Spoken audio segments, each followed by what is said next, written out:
Imagine a vegetable so exquisite that Queen Victoria's head gardener guarded it like crown jewels, growing it in specialized forcing pots that cost more than a laborer's monthly wage. A plant so naturally tender that it requires no blanching, no processing, no chemical treatment to achieve the delicate ivory flesh that 19th-century aristocrats paid premium prices to serve at state dinners. It produces abundantly for 15 to 20 years from a single planting, survives winter storms that would obliterate your entire vegetable garden, and delivers a flavor so refined that Victorian cookbook authors called it the asparagus of the coast, but superior in every measure. Yet if you walk through a farmer's market today, you will not see it. If you search seed catalogs, you will find maybe 2 suppliers in the entire country, both charging premium prices for something that once grew wild on every Atlantic coastline. This is not a story about a delicate crop that couldn't survive modern agriculture. This plant is virtually indestructible, thriving in conditions that would kill conventional vegetables within days. It was erased for one reason only: it refused to conform to the industrial model. It couldn't be harvested by machine, couldn't be grown in monoculture rows, and worst of all, it tasted too good, too complex, too sophisticated for a food system built on bland uniformity. We traded the Queen's vegetable for iceberg lettuce and shipped broccoli. This is the story of sea kale, the forgotten luxury of the Victorian table, and the systematic erasure that removed it from our gardens, our markets, and our memory. Welcome to Heritage Harvest. If you believe that the finest vegetables aren't found in supermarket aisles and you're ready to uncover the crops that history buried, please like this video and subscribe. We're excavating the past to feed the future, and we want you growing alongside us. Let's resurrect this masterpiece.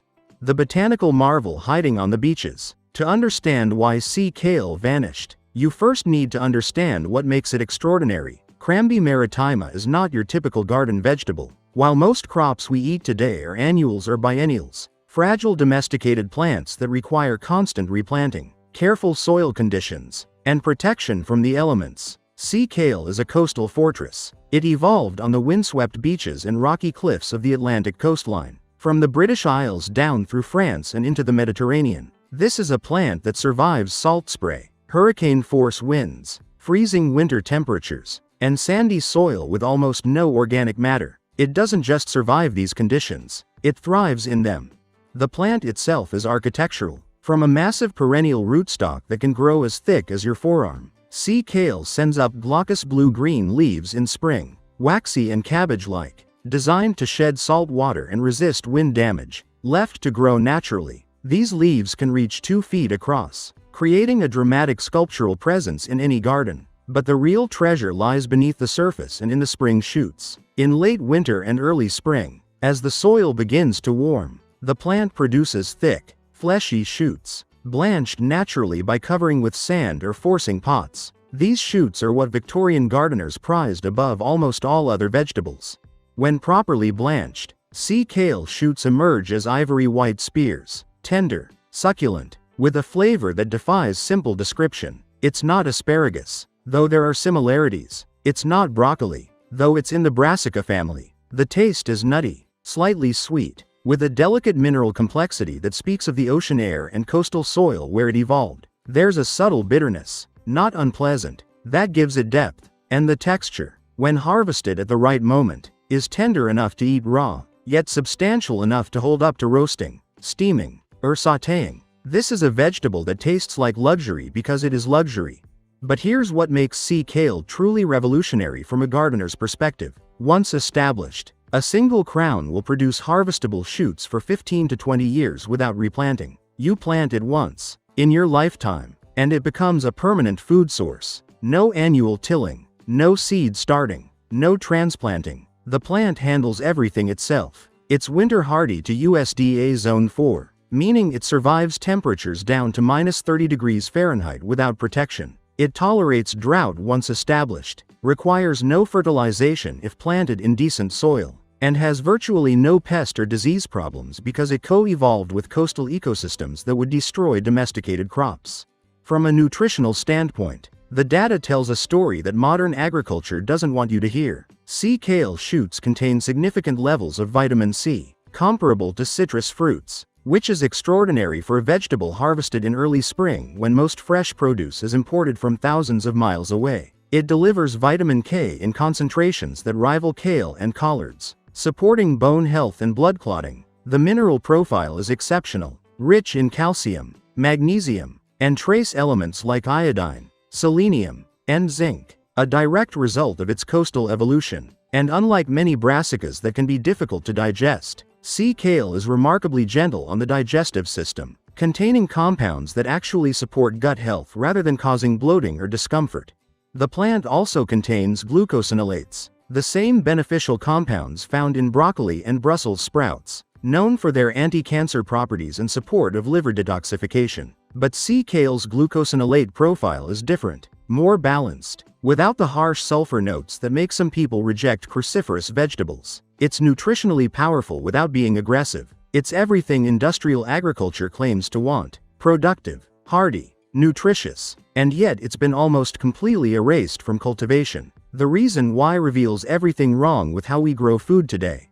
The Victorian obsession with perfection. Sea kale wasn't always forgotten. In fact, for nearly 200 years, it was considered one of the most desirable vegetables in European cuisine, particularly in Britain, where it reached cult status among gardeners and chefs. The plant had been foraged from wild coastal populations for centuries, with records of collection dating back to the Roman occupation of Britain. But it was in the late 18th and early 19th centuries that sea kale cultivation became an art form, a status symbol, and a lucrative business.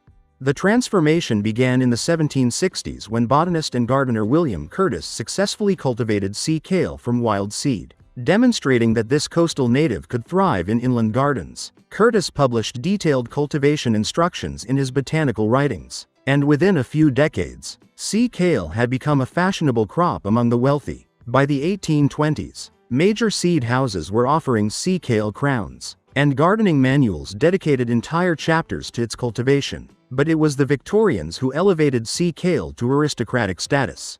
Victorian kitchen gardens, those walled paradises maintained by teams of skilled gardeners for wealthy estates, treated sea kale with reverence. Special terracotta forcing pots, often decorated and expensive, were placed over established crowns in late winter to exclude light and encourage the production of tender, blanched shoots. Some estates used bell jars. Others built elaborate forcing frames heated with decomposing manure. The labor involved was substantial, but the results were considered worth every effort. Garden records from estates like Chatsworth House show that head gardeners tracked sea kale production with the same attention they gave to prized fruit crops.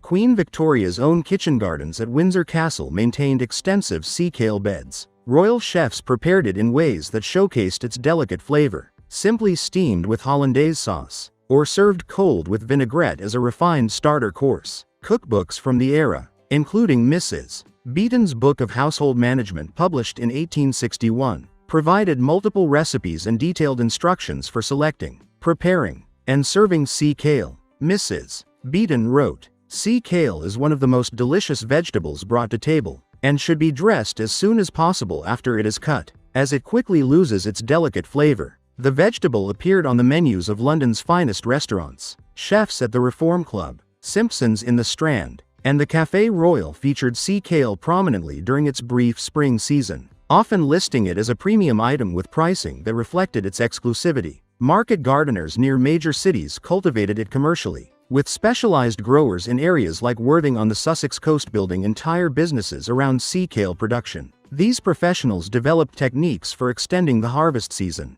managing crown health, and producing the pristine white shoots that commanded top prices.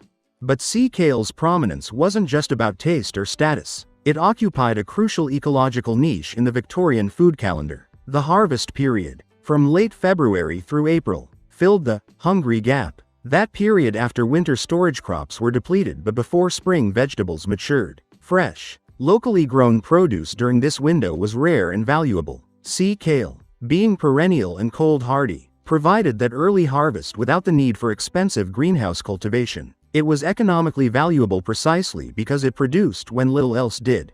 The beginning of the end. The decline of sea kale didn't happen overnight. It was a slow erosion, driven by converging forces that began in the late 19th century and accelerated through the 20th. The first blow came from changing labor economics. Victorian estates maintained large staffs of skilled gardeners who had the time, knowledge, and resources to manage labor-intensive crops like sea kale. As the Victorian era ended and the economic model supporting these estates collapsed, the gardens disappeared. The head gardeners who knew how to force sea kale, manage its harvest, and maintain crown health aged out without apprentices to replace them. The knowledge became fragmented, then rare, then nearly extinct.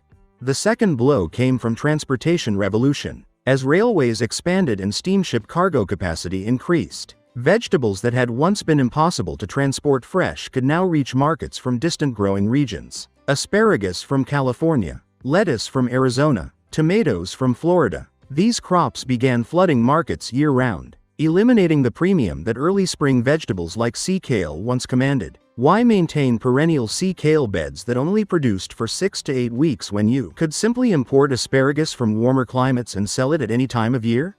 The third blow was mechanization. As agriculture industrialized in the early to mid-20th century, crops that couldn't be planted, cultivated, and harvested by machine lost economic viability. Sea kale is impossible to mechanize effectively. The forcing process requires individual attention to each crown. The harvest demands careful hand-cutting at precise moments to capture shoots at peak tenderness. You cannot run a harvester through a sea kale bed. You cannot automate the placement and removal of forcing pots. Every step requires human judgment and manual labor, which in an industrial system translates to unacceptable cost.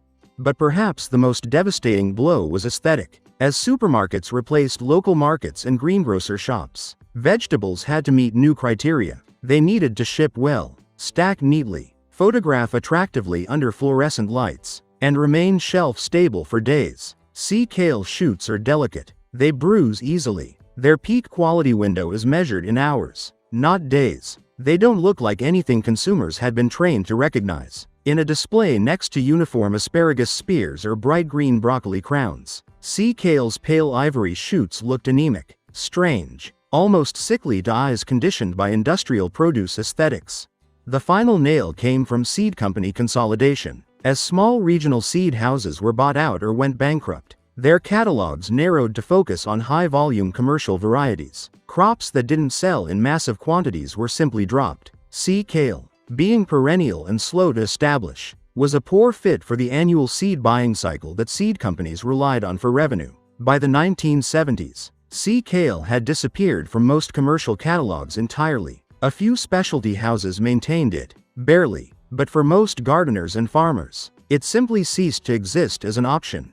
The industrial replacement strategy. What replaced sea kale in markets and gardens reveals the calculated nature of its erasure. The industrial food system didn't just allow sea kale to fade away. It actively promoted alternatives that fit mechanized agriculture, even when those alternatives were nutritionally and gastronomically inferior. The primary replacement was asparagus, specifically the modern hybrid varieties bred for uniformity, mechanical harvest, and long-distance shipping. Modern asparagus is productive, yes, but it's also labor-intensive as an annual crop, requires specific soil conditions, takes years to establish, and has a relatively short productive lifespan before beds need replanting.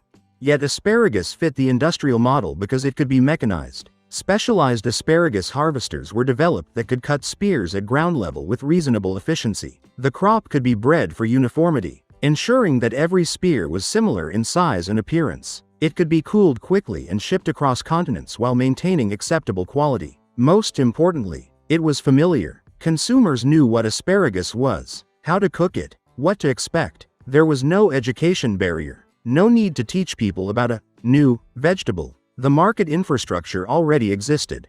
The second replacement was broccoli, particularly the calabrese types that produce a single large central head ideal for mechanical harvest. Broccoli production exploded in the 20th century, becoming one of the most economically important vegetables in American agriculture. It ships well, has a reasonable shelf life, and fits perfectly into industrial processing for frozen food production. But nutritionally and gastronomically, it's a poor substitute for sea kale. The flavor is one-dimensional. The texture can be woody or mushy depending on cooking, and the nutritional profile, while good, lacks the mineral complexity that sea kale delivers. The pattern is clear. The industrial food system didn't replace sea kale with better vegetables. It replaced sea kale with more profitable vegetables, crops that generated revenue at every stage. From patented seed sales to mechanical planting equipment to specialized harvest machinery to long-haul transportation to supermarket markup, sea kale disrupted that profit model because it required almost nothing after the initial planting. 1 crown, planted once, producing for 2 decades, represented a customer lost for 20 years. That's not a crop. That's a threat to the business model. The knowledge that almost died. By the 1990s, sea kale cultivation knowledge had nearly vanished from living memory. The Victorian gardening manuals that described its cultivation in detail were out of print, relegated to rare book collections and university libraries. The few remaining growers were elderly, scattered, disconnected from each other. Seed suppliers who still offered sea kale did so almost as a curiosity. With minimal information and often poor germination rates, the plant was sliding toward extinction in cultivation, surviving primarily in botanical gardens as a specimen plant rather than a food crop. But a small group of heritage seed savers and historical gardening enthusiasts refused to let it disappear entirely. Organizations like the Henry Doubleday Research Association in the UK and Seed Savers Exchange in the United States maintained small collections. Individual gardeners who had inherited established plants from family members or found them in abandoned gardens began documenting their cultivation experiences and sharing knowledge through newsletters and, eventually, online forums. This grassroots preservation movement kept the pilot light burning when institutional agriculture had completely abandoned sea kale. The rediscovery began in the early 2000s as the local food movement and heirloom vegetable trend gained momentum. Chefs at high-end restaurants, always searching for unique ingredients to distinguish their menus, began hearing whispers about this forgotten Victorian delicacy. A few adventurous growers started experimenting with cultivation, documenting what worked and what didn't. Slowly, painfully, the knowledge base was reconstructed, combining fragments from historical texts with modern trial and error experience. What emerged was a clearer understanding of sea kale's requirements and potential. Modern growers discovered that while Victorian forcing techniques produced the finest quality shoots, sea kale could also be grown more simply, even organically, without elaborate infrastructure. The plant's natural hardiness meant it required far less intervention than historical texts suggested. Its tolerance for diverse soil types was broader than previously documented, and most importantly, its flavor and nutritional value hadn't been exaggerated by nostalgic Victorians. It really was that good. Growing your own Victorian treasure. If you're ready to bring sea kale into your garden, understand that you're making a long-term investment. This isn't a crop for impatient gardeners who need results in 60 days, but for those willing to think in decades rather than seasons. Sea kale offers rewards that few vegetables can match. Let's walk through practical cultivation from sourcing to harvest. Because if I've convinced you to grow this plant, you deserve to succeed. Sourcing is your first challenge. Sea kale is not carried by mainstream seed companies. You'll need to seek out specialty suppliers who focus on heritage vegetables. Companies like Territorial Seed Company, Baker Creek Heirloom Seeds, and specialty nurseries in the UK like Edulus occasionally offer either seeds or established crowns. Seeds are cheaper but slower. Crowns are expensive but give you a harvest sooner. If possible, source crowns from a reputable grower who has selected for vigor and productivity. A good crown will cost $15 to $30, which seems expensive until you realize it will produce for 20 years. Site selection matters enormously. Sea kale evolved on coastal margins, which tells you everything about its preferences. It wants full sun, excellent drainage, and tolerates sandy, even gravelly soil. Heavy clay is problematic not because of nutrition but because of water retention. If your soil holds water, you'll need to amend heavily with coarse sand and organic matter, or consider raised beds. The plant is surprisingly tolerant of nutrient-poor soil once established, but enriching the planting area with well-aged compost gives young crowns a strong start. Space plants 2 to 3 feet apart. They will grow large. Planting technique depends on what you're starting with. Seeds require patience. Sow in fall or early spring, barely covering with soil, and maintain consistent moisture. Germination is slow and erratic, sometimes taking weeks. Seedlings grow slowly in their first year, producing only a modest rosette of leaves. Don't harvest anything the first year. You're building root mass. Crowns, by contrast, can be planted in early spring as soon as soil is workable. Plant with the growth buds just below the soil surface. Water in thoroughly, and mulch to suppress weeds. If your crowns are vigorous, you might get a light harvest in year 2. but year 3 is when production really begins. Forcing is where the magic happens, and it's simpler than Victorian texts make it sound. In late winter, typically February in most climates, cover established crowns with an opaque container that excludes light. Traditional terracotta forcing pots are beautiful but unnecessary. An overturned bucket, a large plastic pot, even a wooden box works perfectly. The goal is to block light while allowing some air circulation. Pile leaves, straw, or compost around and over the container for extra insulation if your climate is harsh. This darkness combined with the crown's stored energy triggers the production of etiolated shoots, those prized white spears. Check under your forcing pot after 4 to 6 weeks. When shoots reach 6 to 8 inches, cut them just above the crown with a sharp knife. Don't be greedy. Take only the largest shoots, leaving smaller ones to develop further. A mature crown might produce 8 to 12 harvestable shoots over a 6 to 8 week period. After forcing is complete, remove the pot and allow the crown to grow normally through summer. Those large blue-green leaves are recharging the crown for next year's production. This rest period is non-negotiable. Trying to force twice in 1 year will exhaust and eventually kill the crown. Maintenance is minimal but important. Sea kale needs virtually no fertilization if planted in decent soil, though a light mulch of compost in fall doesn't hurt. Water during extended drought in the first few years. After that, the deep roots make the plant remarkably drought tolerant. In summer, the plant produces tall flower stalks covered with small white flowers, beautiful and edible, but many growers remove them before seed formation to direct energy back into crown development. Every 7 to 10 years, crowns can be divided. Dig carefully, split the crown into sections each with several growth buds, and replant immediately. This rejuvenates production and expands your sea kale patch. In the kitchen. Reclaiming Victorian luxury. In the kitchen, sea kale reveals why Victorians valued it so highly. The flavor is delicate but complex, refined without being bland, substantial without being heavy. It deserves preparation methods that honor rather than overwhelm that complexity. The simplest method is steaming, which preserves the tender texture and subtle taste. Steam for 4 to 6 minutes until just tender. Then dress with nothing more than butter, a squeeze of lemon, and a pinch of sea salt. This is how Victorian chefs showcased the vegetable, and it remains the gold standard. Roasting brings out nutty, slightly sweet notes that steaming leaves muted. Toss shoots with olive oil, spread on a baking sheet, and roast at 425 degrees Fahrenheit for 8 to 12 minutes until edges begin to caramelize. The contrast between tender interior and slightly crisp exterior is spectacular. Finish with flaky salt and perhaps a drizzle of aged balsamic. For a more elaborate presentation, wrap individual shoots in prosciutto before roasting. The salt and fat complement sea kale's delicate flavor perfectly. Cold preparations work beautifully, something most people don't expect. Blanch shoots briefly. Shock in ice water to preserve color and crunch. Then dress with vinaigrette. The Victorian favorite was walnut oil and sherry vinegar, but lemon and olive oil is equally good. Serve as a composed salad or as part of a crudité platter where its ivory color provides elegant contrast. The young leaves, before they fully expand, can also be eaten raw in salads. They have a mild cabbage flavor with a peppery finish.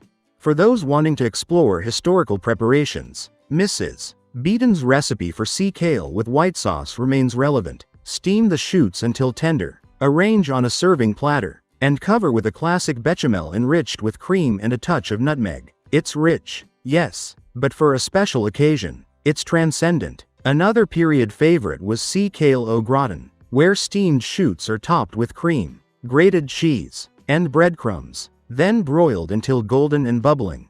The flowers, which appear in late spring if you allow the plant to bolt, are entirely edible and offer their own culinary interest. The unopened flower buds can be harvested and prepared like broccoli rabe, with a similar slightly bitter, mustardy flavor. The opened flowers make beautiful, peppery additions to salads or can be used as garnish. Some adventurous cooks pickle the buds, creating a condiment similar to capers but with more complex flavor. The permaculture revolution. From a permaculture and regenerative agriculture perspective, sea kale represents exactly the kind of crop we should be prioritizing. It's a perennial that establishes a permanent root system, improving soil structure and preventing erosion. It requires zero tillage after initial planting, protecting soil biology and carbon sequestration. It needs no pesticides or fungicides because it has no significant pest or disease pressure in most growing regions. It produces food during the early spring hunger gap when annual crops haven't matured. And it does all this while being beautiful enough to function as ornamental landscaping. Imagine designing a front yard food forest where sea kale occupies the herbaceous layer in full sun positions. Its architectural blue-green foliage creates visual interest from spring through fall. In early spring, you're harvesting forced shoots for the kitchen. In late spring, the white flower clusters provide nectar for pollinators. Through summer, the substantial leaves offer ground cover that suppresses weeds and moderates soil temperature. And through winter, the crown sits dormant, protected underground, requiring nothing from you while it stores energy for the next season's production. This is the antithesis of industrial agriculture. No external inputs beyond initial compost. No annual replanting. No machinery. No packaging. No transportation. Just a plant that does what it evolved to do, producing nutrient-dense food year after year with almost no human intervention. The fact that such a crop was systematically erased from cultivation while we subsidize corn and soybean monocultures should tell you everything you need to know about whose interests the food system actually serves. The rebellion grows. The story of sea kale is larger than one vegetable. It's a window into how industrial agriculture prioritizes efficiency and profit over nutrition, flavor, and sustainability. Progress in the food system is measured by yield per acre, shelf life, and transportation durability, not by taste, nutritional density, or ecological impact.